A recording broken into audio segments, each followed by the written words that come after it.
Idinaos sa Police Regional Office Bangsamoro Autonomous Region ang strengthening partnerships for sustainable development in the Special Geographic Area coordinating meeting na naglalayong palakasin ang pagtutulungan ng iba't ibang sektor para sa pagmatagalang kaunlaran at kapayapaan sa rehiyon.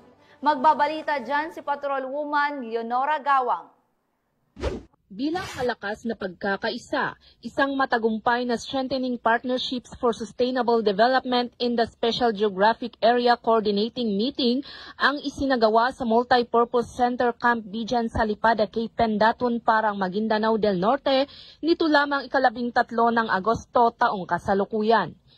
Ito ay pinangunahan ni Police Brigadier General Jason C. D. Guzman, Regional Director ng Police Regional Office ng Bangsamoro Autonomous Region, katuwang ang mga opisyal ng Special Geographic Area Development Authority sa pamumuno ni Honorable Batch P. Malang, mga BTA member at SJA Administrator.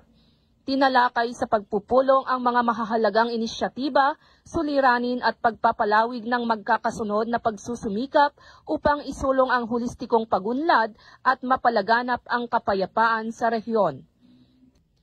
Ang kolaboratibong pagsisikap na ito ay nagpapakita ng matibay na pagkakataon ng PROBAR sa pagsuporta ng napapanatiling kaunlaran at pagbuti ng kalidad ng buhay para sa mga pamayanan, lalo na sa Special Geographic Area ng BARM.